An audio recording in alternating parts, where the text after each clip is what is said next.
اگر آپ کو کوئی کہے میرے لیے دعا کرنا تو واقعی کیجیے گا۔ کون جانے اس لمحے دنیا اس کے دل پر کتنی بھاری پڑ رہی ہو۔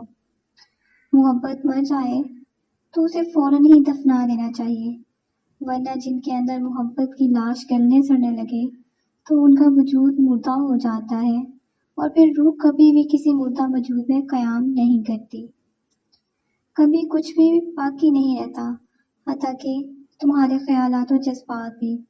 سو ان کے پیچھے وقت ضائع مت کرو۔ جب کوئی شے چلی جائے تو سمجھ جاؤ کہ اس کا وقت پورا ہو گیا۔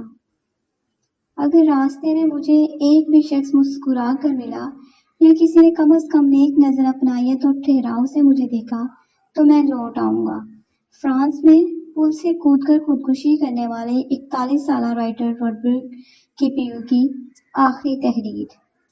ذات کے تمام عناصر میں مایوسی سے زیادہ کوئی عنصر تلخ نہیں ہے۔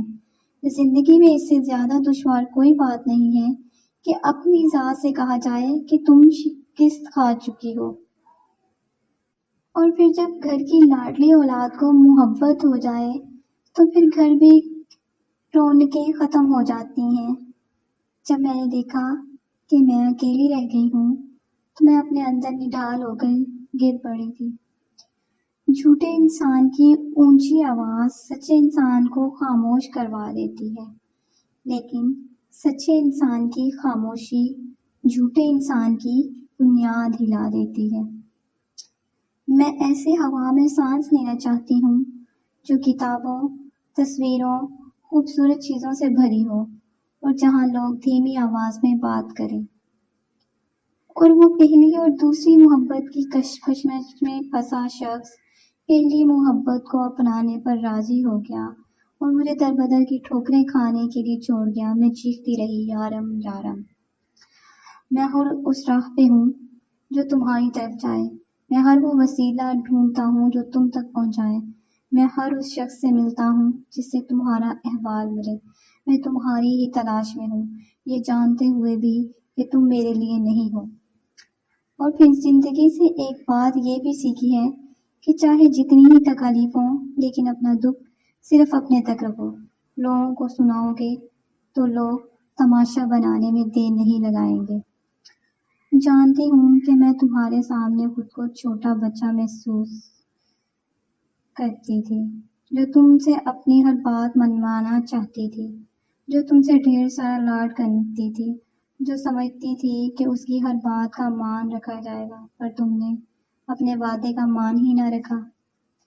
دکھ ایک بھکاری کا روپ دھار کر بالکل اسی وقت ہمارے سامنے ہاتھ پھیلائے کھڑا ہو جاتا ہے جب ہم خدا کے سامنے ہاتھ پھیلا رہے ہوتے ہیں۔ نوجوان کہتا ہے، جب میرے دادا کو الزائمر ہوا تو وہ ہم سب کو ایک ایسی عورت کے نام سے پکارتے تھے جسے ہم نہیں جانتے۔ وہ میری دادی نہیں تھی۔ دل کی یادداشت بہت مضبوط ہوتی ہے۔ یادیں ہمارے پسندیدہ لمحوں کی لاشیں ہوتی ہیں، مگر ہم انہیں دفناتے ہیں کیونکہ ہمیں ان کے مرنے کا یقین ہی نہیں آتا۔ تم وہ برا حادثہ ہو جسے روح تک کو ہلا کے رکھ دیا۔ تم وہ برا خواب ہو جو کہیں یادداشت میں ٹھہر جاتا ہے۔ تم سبب ہو اتنی سارے لوگوں کی بھیڑ میں میری تنہائی کا۔ تم وہ تلخ حقیقت ہو جو ہنستے بستے لوگوں کو زندگی سے متنفر کر دے۔ خوشگوار بتائے وقت کے میسیجز دوبارہ پڑھنے کی اذیت ہی کچھ اور ہوتی ہے، خاص کر کہ جب آپ جانتے ہوں کہ یہ تعلق اب کبھی بھی بحال نہیں ہونا۔ اگر دنیا کے تمام نابیناؤں کو آنکھیں دے دی جائیں، پھر بھی دو نابینا رہ جائیں گے، ایک تم جسے میری محبت نظر نہیں آتی، اور ایک میں جسے تمہارے سوا کچھ نظر نہیں آتا۔ حقیقت کتنی ہی تکلیف دہ کیوں نہ ہو، اس کی خوبی یہی ہے کہ اس کو بدلا نہیں جا سکتا، اور جس کو بدلا نہ جا سکے اس کے ساتھ سمجھوتا کر لینا چاہیے۔ تم اس محب کی بصارت اور سماعت کا قدر کیسے سمجھو گے جس نے لامتناہی محبت ہونے کے باوجود بھی اپنے محبوب کو عید کے دن بھی دیکھا نہ سنا ہو؟ اور وہ پہلی اور دوسری محبت کی کشمکش میں پھنسا شخص پہلی محبت کو اپنانے پر راضی ہو گیا اور مجھے در بدر کی ٹھوکریں کھانے کے لیے چھوڑ گیا۔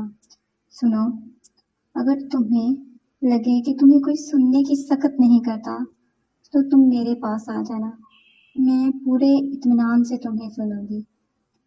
عورت اس مرد کی دیوانی ہو جاتی ہے جسے زبان کا صحیح استعمال آتا ہو۔ ہاتھ چھوڑ دینے والے کی اپنی اذیت ہے اور ہاتھ چھڑوا لینے والے کی اپنی کہانی، لیکن اس عمل میں محبت یتیم ہو جاتی ہے۔ میں تمہیں سکھا نہیں سکتا محبت کیسے کی جاتی ہے۔ مچھلیاں معلم کی محتاج نہیں جو انہیں تیرنا سکھائے، اور چڑیوں کو استاد نہیں چاہیے جو پرواز کے اسباب پڑھائے۔ تمہیں خود تیرنا ہے، تمہیں خود اڑنا ہے۔ محبت درسی کتابوں میں نہیں پڑھی جاتی۔ تاریخ کے سارے عظیم ہوشیار ان پڑھ تھے۔ زندگی میں بعض دفعہ کوئی متبادل کام نہیں آتا، بعض تنہائیاں کسی چیز سے نہیں مٹتی۔ میں اندر اتنی اداسی ہے کہ جسے درجن بھر میتیں بھگتائی جا سکتی ہیں۔